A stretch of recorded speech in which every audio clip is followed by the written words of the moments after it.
My name is Gabrielle Allemeyer, and I am the Community Development Manager for VIPanda and also a fellow ESL teacher. And our guest today is Elayne Lemieux. Hi, Elayne. Hello. So you have a very long past with VIP Kids, so we're very excited to hear about that. First, where are you teaching from? I am teaching from Montreal. Okay, great.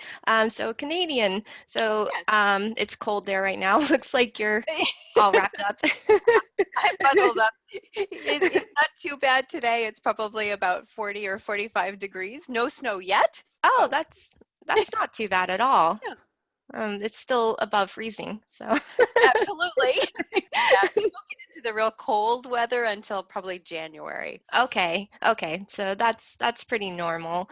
Yeah. Um, so you are you've been with Feedback Panda. You've been with VIP Kid for quite a while, since 2015. Correct. How did you start out? Well, what brought me to Montreal is my husband is French Canadian. So I moved here when we got married, and I had studied French as a child in school, but hadn't used the language in about 20 years. So I went back to school to restudy French. And while I was there, I discovered a lot of people in the classes who had immigrated to the region were looking to learn English. And because they knew I spoke English, they were approaching me for classes. And because I had been a teacher already for 17, 18 years, I went, why can't I teach English? Mhm. So I looked at doing a TESOL certificate, completed that, and finished up my French classes. And I went, now where can I work? And I just went to Google. I did a random search. VIP was one of the companies presented to Mhm. me. So I applied to what turns out to be a recruiting partner at the time. And he brought me and handheld me into the office and did all my interviewing from there. And for those of our viewers who may not know, when did VIP Kids start? VIP Kids officially, well, just celebrated their 5th anniversary. So Mhm. it was in October 2013. Okay, so you are one of the first group of people I or am, teachers who started with VIP Kid. right. Um, Officially teacher and 26. how was that? Because the teachers now, we have the benefit of having a pretty, a good platform. It's reliable. So how was it for you at that time? At that time, basically, there was 11 people working at head office, and I had direct contact with almost everybody throughout the interview. So they sent me one PowerPoint presentation and said, Mhm. study this for your practicum, which is now called a mock class, at that time. So I logged into the platform. The platform is very similar to what you see today with less bells and whistles, but at the same time, there was no guidance. There was no videos I could watch. So when I logged in, I did my mock class or practicum with our very first teacher, Mudley. And at the end of that 1 hour session, she said, okay, human resources will be providing you feedback. So I received an email the next day inviting me to do another class with them, which was fantastic. And then that point they offered a contract. And the great thing was, as you started at that time, classes were 20 minutes in length. There was no requirements as far as any type of clothing, any type of background, lighting, all those great things we talk about today. But what would happen is we had a very small group of firemen, and they would actually converse with you directly. So they would guide you through your class. They would actually provide you some coaching of to try this, try that with the students. Okay. Um, and so there were only a handful of firemen then. Are you allowed to tell us how many there are today? There's somewhere around 330 firemen today. Okay, so they still got their work cut out for them. Yes, definitely. There's less hand holding, as we know, because we don't typically have random conversations with Yeah. That's really exciting. So, what you've gone through this whole journey, this whole growing process with VIP Kid. Um, how do you feel about VIP Kid now? I mean, obviously you love it, but from, the change from then when they were just starting out to now when they're this Forbes, just world Mhm. renowned company. Yeah. How does that make you feel? When I joined VIP Kid, I had zero idea how new the company was and how fledgling they really were becoming. So it was quite exciting as I transitioned, because when I joined VIP, this was a second job for me, just like it is Mhm. any of our teachers. And within about 5 months, I made this my full-time work. And then I just dove in, and it's been quite a journey to see the growth and change since then, and to be able to contribute to a lot Yes. of it. That I must found make you feel really proud. it is, when I think back and I look at, I understand we still have growing to do still and opportunities, but when I look at the difficulties that we encounter today, they're just so much deeper than what it was a number of years ago. Because then I think the first time we went through the time change, as an example, the whole platform crashed. We spent the whole Sunday online with our Oh IT, my goodness. helping them to really understand how daylight savings time worked and getting things back up and running so that we could teach Yes. classes come Monday. Wow. So that's like the turn of the millennium, kind That- of, That's exactly what it felt like.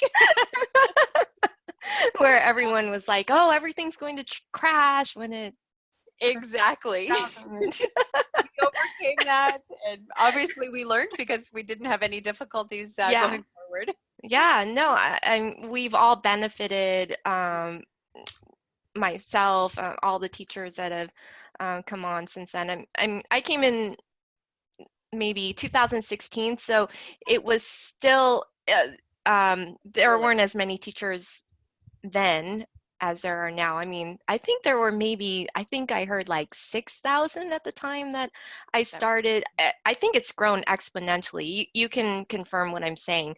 yeah. But still, the platform was all set up. I had the phone app. We were just kind of moving, like you said, from Skype. Hmm. Um, yeah, that I kind of remember the whole Skype thing. Are there Absolutely. any We used to have, classes?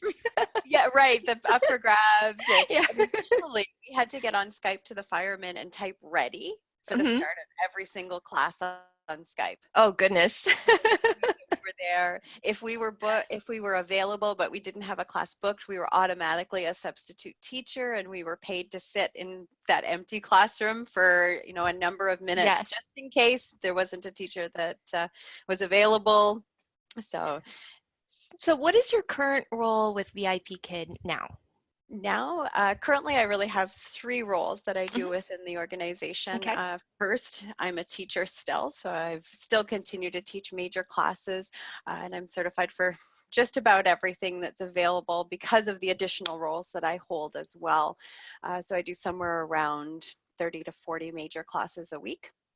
On top of that, I'm a teacher mentor, Hmm. which means that I may be hosting some workshops from time to time, depending special projects for current or new teachers joining the group.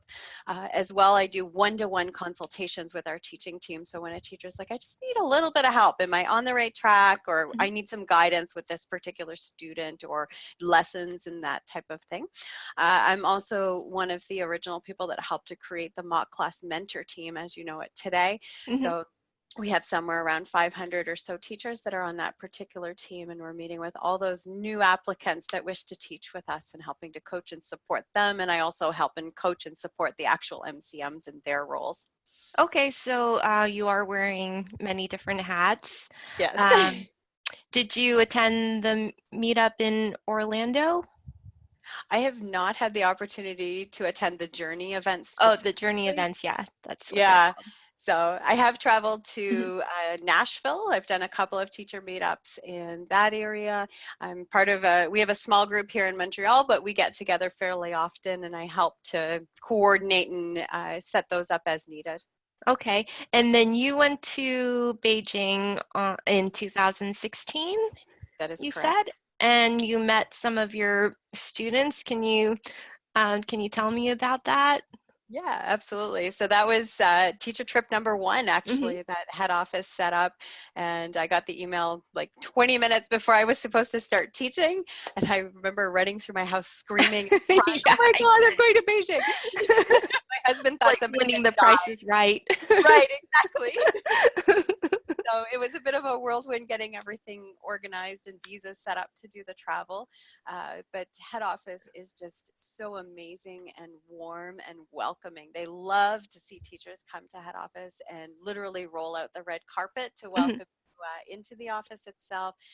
They're happy. They want to pick your brain for everything. We had so many meetings of like, tell us about what it's like from your side. You know, you're working halfway across the world. How's communication? How's this system working? What could we change? What could we improve? We spent an entire afternoon working with students, directly doing a lot of activities and of course language skills on top of that, which was sometimes challenging when you're doing crafts and games. And obviously vocabulary the students haven't learned just yet. So it was a lot of charades and TPR to be That utilized. that sounds so much fun though. I mean, being there face to face, it's kind of a different dynamic than teaching online. It is, and as you know, we build really strong relationships with our students in the classroom itself, Hmm. but we have that opportunity to actually meet them. The emotions just, to me, were overwhelming. It's It like was, meeting a long lost family member, it was, something and like that. exactly, Were yeah, you crying? Were people crying? absolutely. There was lots of emotion flowing for sure. Uh, what was interesting is a lot of those students that are very talkative in the classroom all of a sudden were really Just they just weren't quite became sure, like, quiet, yeah, they were like, "Oh clammed my up. gosh, she's real." I can touch her. It's like so overwhelming. It is. Yeah, but it's an Wow. experience some of these students won't necessarily have the chance to meet us on our side of the world, so it's something they'll always remember. Um, because you've been with VIP Kid for so long, you've Mhm. probably known many of these kids for quite a while now. For me, one of the best things about that is seeing this kid who was taught basically out of the toddler stage and pretty much acting like a toddler, Mhm. growing mentally, growing physically, losing that chubbiness and Yeah. becoming this, mature school age kid. Mhm. um, how has it been for you watching these kids grow? I mean, have they gone from just completely mute to just, talking about everything? How how has that been? Well, I guess I've seen a few different things happen because when I joined in 2015 initially, we had level one, Hmm. but it was equivalent to what level two is currently. Okay. We didn't have, well, we introduced a Pre. level zero, which would be pre-VIP today, Okay. at that time. So we didn't really have the really young children at that time. So Okay. at that time, because that's almost 4 years ago, it'll be 4 years in January since I started, I don't really see a lot of those students because at the time I taught major classes for a few weeks and then I Hmm. became a trial only teacher. And I Oh, stayed all with right. trials for a number of months and I love trials still to Hmm. today. There's Okay. something about seeing that student have their very first experience and get excited when they have the success in the classroom and they're like, yes, I can do this. Hmm. um, and then I went to being a mock class mentor dedicated for a couple of years. And then I came back to teaching our students because I said, in order to coach and support our teaching team, I need to know what's happening in the classroom. So it was very important for me to Yes. go back and continue to experience all the normals that Right. happen within there. And I guess now I see the students that I'm seeing regularly that Hmm. have really transitioned. As you said, I have a student that stepped away for a number of months, and the growth that happened in that period was amazing because he Yes. really went from that young 7-year-old to Hmm. now that or 8-year-old Yes. transition. He's talking a lot more. Sometimes I'm like, okay, we need to move on. But I'm happy to be able to, just encourage him to speak like that. Yes. Well, yes. I mean, when you can really fulfill that ideal, 70/30 some student talk time versus teacher talk time, when you can really fulfill that ideal, it's great. It is. Plus, easier on your throat.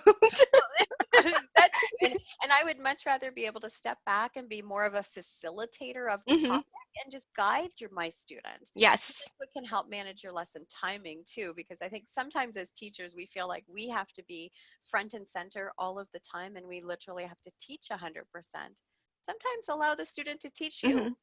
Yes. And that's one thing that I took from my CELTA course, which you probably did too, is that we're not supposed to be front and center uh, lecturing and explaining. We're Yeah, supposed to be just sitting back and letting them talk as much as possible. And sometimes it's not possible, but it's really nice when they get to that point, and just being a part of that growth and that journey for them absolutely. is really fulfilling. It is, and now when I work with some of those early level ones and even early level two students, and they're still at the repetition stage, and you Yes, start to see them break out of that a little bit, and you can start to yes, see some of those questions. Uh, yes, it's really exhilarating to see that independence start. yes. Um, Going back to the trial classes, s- often they can't do a lot or say a lot, but when I can, sometimes they have trouble drawing on the screen, or Correct. even knowing what we mean by drawing on the screen, even though we're doing Yes. this. And then when they do their first circle, I'm like, it's like they, I don't know, wrote a dissertation. I'm, I completely agree. I'm like, yes, they got it. It's like, it's such a, after that, it seems, after they draw their first circle, it just seems like everything, just, you know, that's like the pinnacle, and then everything else is just a piece of cake after that. It it really is. Once they understand they can interact with the lesson Yes. itself, and we're not scary people. Most of Right. the time, somebody that's non-Chinese, Yeah, and bring the non-critical and just there to make them happy. Um, correct. yeah. So I also want to ask you, because everyone has a different experience when they sign up with VIP Kid. Mhm. There's so many variables that contribute to our success. So, what would you tell someone who's starting out, who's feeling discouraged for whatever reason? They're not getting booked, or maybe they have a run of difficult classes, or maybe they got a three apple. Just they're feeling discouraged, and they're new, and they're still finding their way around things. What would you tell them? Yeah, I would say to that individual, first, take a deep breath, because it's a very different type of classroom than what most of us are accustomed to as Hmm. far as the in-person traditional style of teaching. So we need some time to adjust, and it takes several classes to find what teaching style works for each of us. Okay, it's important to be yourself. Take the feedback and all the different videos you may watch out there, because I know a lot of our teachers are extremely supportive and want to give guidance to our teachers, but don't try to emulate something that you personally are not. Okay. Yeah. From that point there, I find when you're working with, let's say, a challenging student, or there's been poor apple feedback, the first thing I look at is myself. What could I have done differently? Could I have adjusted my talking, my language, props, my classroom environment potentially? If all of that is in check, then I do say consider the student, because we don't necessarily know what they've been through in their day, and Hmm. that may be influencing how they responded to us in the Hmm. classroom too. So, and that in those cases, we just kind of needed to let it slide off of us as well. We'll have another opportunity. Not every student will connect with us, nor will we connect with each Hmm. student, but there is a teacher out there for each student as well, and there are students out there that will connect with us. So it's important to find that. It does take some time to build up, and as you get more and more feedback from parents that's more positive, and that's where you can ask in your feedback things like, what does your child really enjoy doing? What is their favorite color? Things that encourage the parent to really respond and engage with you in feedback, where you're not necessarily directly saying, Right. give me 5 apples. 5 apples, right. Okay, yeah. So that way the parent knows, okay, this teacher's engaged in my child. They want to know Mhm. something, so then they can really tailor the lesson for the child.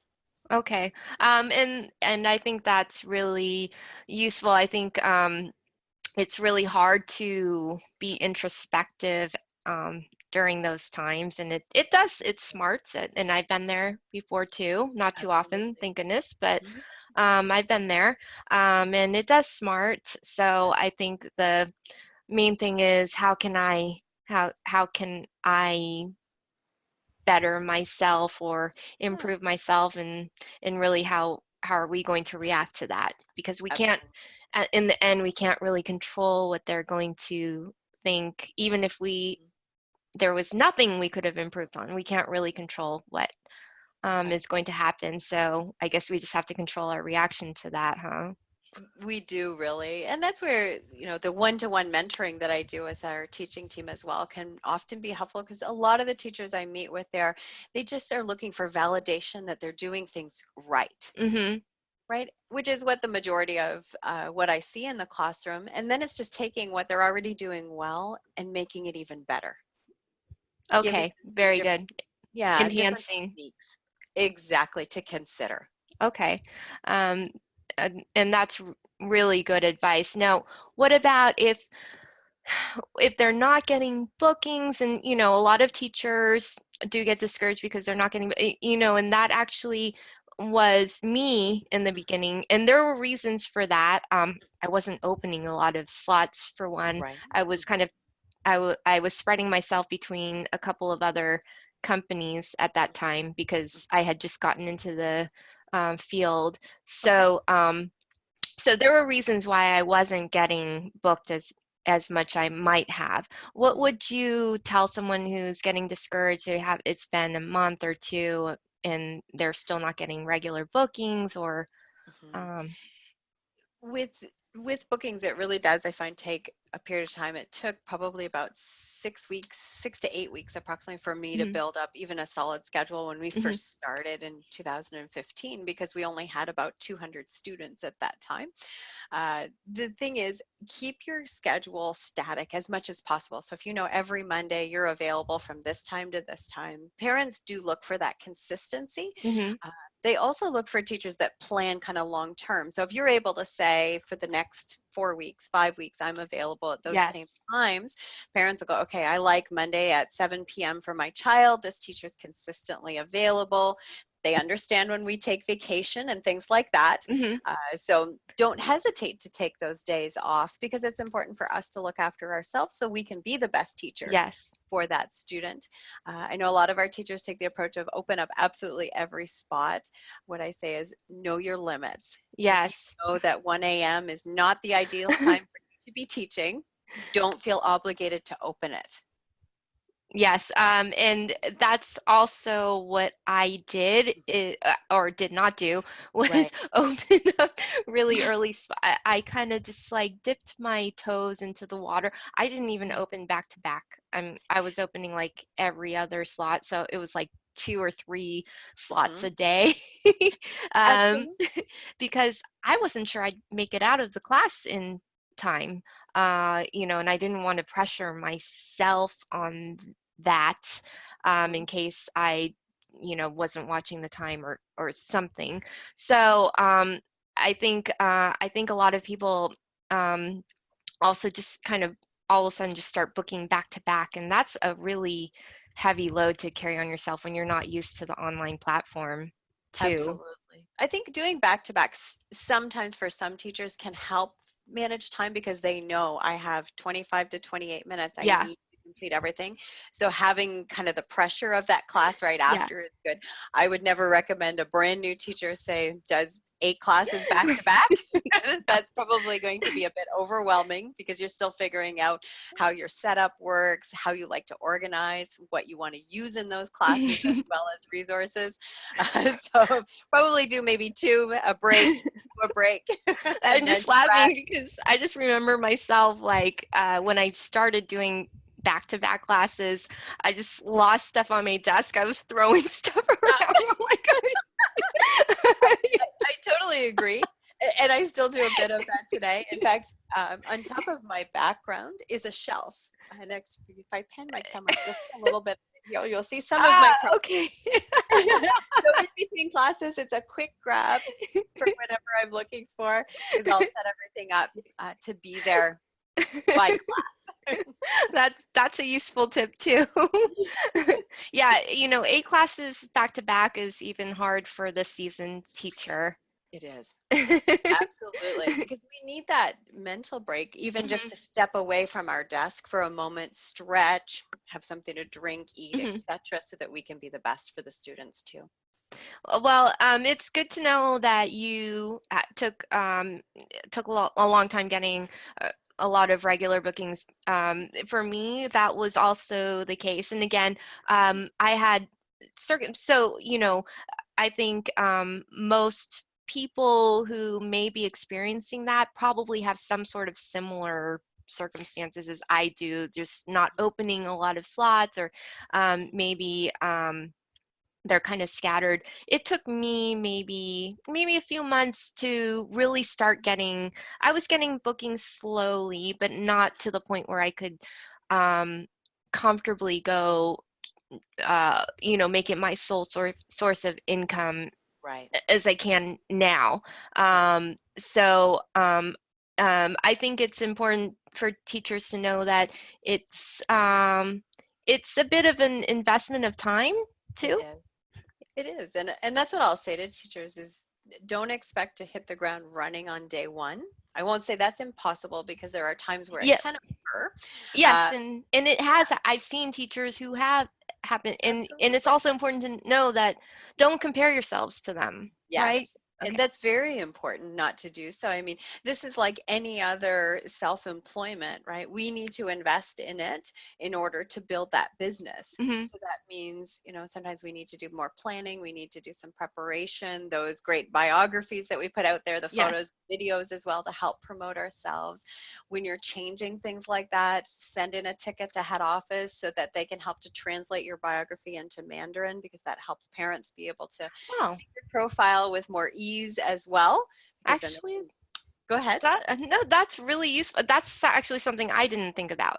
So, So they will do that. I wouldn't send your biography every week to request it be right. translated, but you're changing it, let's say every couple of months, every 6 months, something like that. If you're wishing to, certainly send off a ticket to ask to make Hmm. sure that it is translated appropriately. Okay. Well, especially if you are experiencing slow bookings, or if you're trying to, accelerate your growth with the company. Um, Absolutely. that might be an option. Okay. It is. Well, that's good to know. So I do want to ask you Yeah, about your personal life sure. too. So you told us that you moved to Montreal because your husband is from there, so where are you from originally then? Yeah, so I was born and raised on the east coast of Canada in Okay. Prince Edward Island. Oh, Yeah. interesting. So So I, that's Anne of Green Gables it is Anna Green area. Gables. Okay. You're right. Okay. I actually have dual citizenship between Canada and the US. My father's Okay. Canadian, my mother is American. Okay. Uh, and what do you like to do in your free time? In my free time, life is crazy, just like any VIP teacher, I think. Um, I started running a number of years ago, and last year I took on the decision to do half marathons. So I trained for that all last year. This year I focused on a lot of obstacle courses, sort of like CrossFit and doing those types of things. I'm very involved in my local gym and those activities. My husband and I actually met through dog rescue. So, Oh, okay. I'm an animal rescuer ah, here. So. right. So we met through we were in the same rescue group, and our biggest fundraiser is called Wiener Fest, because the That's majority of dogs we that's help are. awesome. Okay. So he and I met at that local event. I was living in Ontario at that point in my life, and a year after meeting, we were engaged at that event, and Married. So today we have 5 dash hounds personally. At this exact moment, we have 4 foster dogs as well. So I balance, my office with Hmm. anywhere from 2 dogs to Hmm. 9 dogs potentially while I'm teaching. Wow. Wow, that's amazing. Most I've had in at one time was 4 dogs, and yeah, I mean Yeah. that's about all I can handle just by myself. Well, I'm fortunate that VIP is my main source of income, so I'm home most of the time. My husband also works from home, Yeah, so balance between each other depending on schedules for the days. that's great. So what is the website for the dog rescue?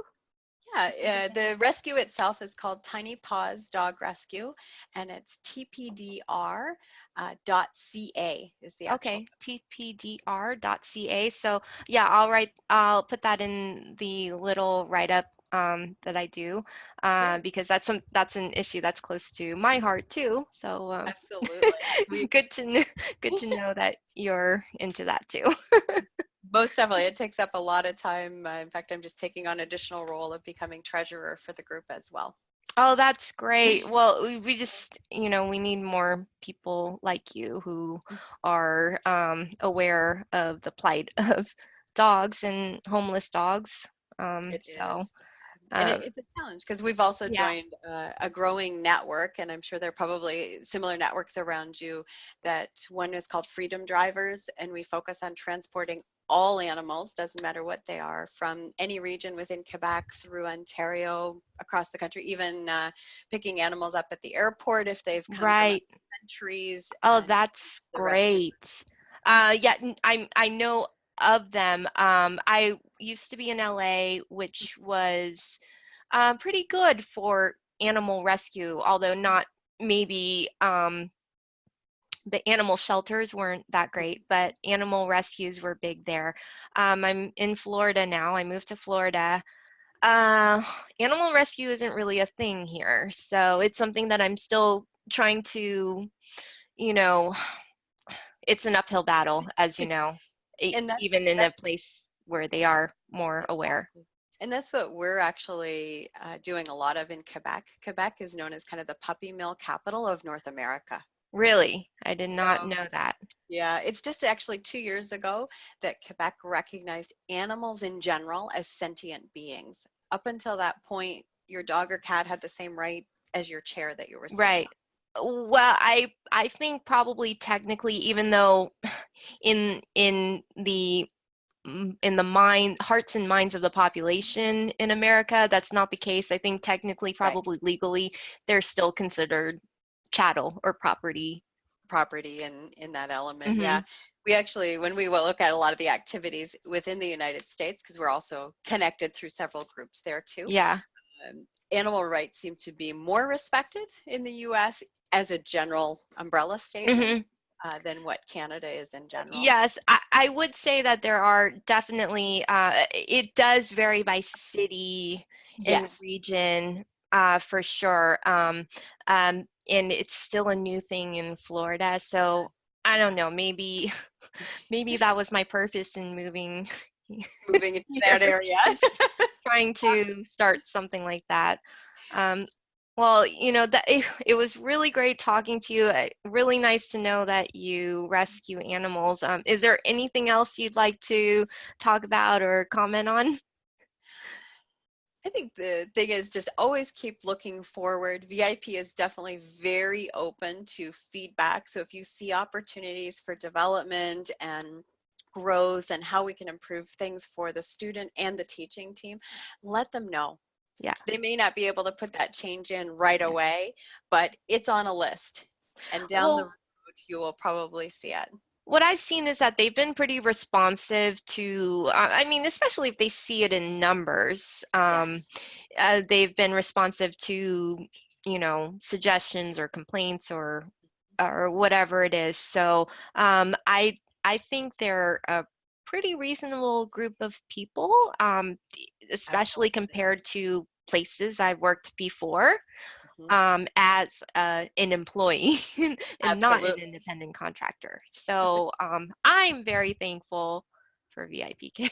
As am I, because we turn this ship around pretty quickly Yes. in many instances. Yes, it's incredible. I mean, just the resources that we have with VIP Kid, and just that it is a big family. Even though we're independent contractors, it's they do embrace all of us They with do. open arms. So I feel more a part of the company than I did often with companies that I was employed by. I can totally support that comment. Mhm. In fact, I have people, I think I have more swag that's VIP related than I've Mhm. ever had with any employer. Yes. Well, I would like to have more, but Well, there's always room for more, but yes. I'm sure you have. I mean, I pretty much only have my dyno and my cutouts, but Right, right. I'm working on that. Yeah, Well, thank you so much for talking to us. I really appreciate it. I know you've got a lot going on, so thank you very much. And maybe we can talk again in the future. yeah, I would Okay, definitely enjoy that. And thank you very much for reaching thank out you. to me today.